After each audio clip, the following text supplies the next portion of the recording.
ہے یہ مقدمہ اس ملک کی 20 کروڑ کی عوام کا ہے، اور اس مقدمے میں جن کو ملزم نامزد کیا گیا ہے وہ اس وقت صاحب اقتدار ہیں، اور اب آپ اندازہ کریں مقابلہ جس وقت ہو رہا ہے وہ اس وقت عوام کا اور صاحب اقتدار لوگوں کا ہے، کیونکہ یہ جو پاناما لیکس آئی تھی یہ اس ملک میں جنریٹ نہیں ہوئی ہیں، یہ اخبار کے ہی ذریعے سے آئی سی جی آئی نے اس ملک تک پہنچائی تھی۔ اس میں ہی انہوں نے بتایا تھا کہ ان لوگوں کے جن میں جو ہے نا ہمارے ہیڈ آف دی حکومت ہیں اور اس کے بعد ان کے بچے ہیں یا کوئی اور لوگ ہیں، ان کی جائیدادیں ہیں، جو کہ فی الحال جس جائیداد کی بات ہو رہی ہے وہ 4 فلیٹس کی بات ہے۔ انہوں نے بتایا تھا کہ انہوں نے 2 آف شور کمپنیز، میں آپ کو بتا دوں کہ آف شور کمپنی وہ ہوتی ہے کہ جہاں پر اگر تو آپ لیجیٹیمیٹ کسی طریقے سے وداؤٹ کسی لانڈرنگ منی کیے ہوئے تو آپ کو ضرورت نہیں پڑتی، آپ آف شور کمپنی بنوا لیتے ہیں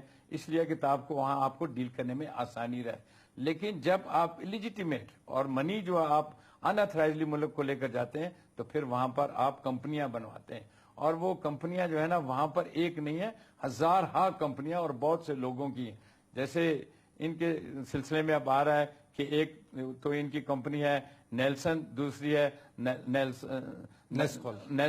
نیسکول جو ہے، دونوں کمپنیاں جو ہیں اس کے حوالے سے اخبار میں خبر چھپی تھی، اور اس اخبار کی خبر سے تمام لوگ لیڈ لے کر اس کی انویسٹیگیشن کے لیے آگے بڑھے ہیں۔ اگر عمران خان اس مقصد کے لیے ہے یا جن تمام اور حضرات کے ہیں وہ اپنا مقدمہ کوئی نہیں لڑ رہا ہے، وہ اس ملک کے عوام کا مقدمہ لے کر آگے چل رہے ہیں۔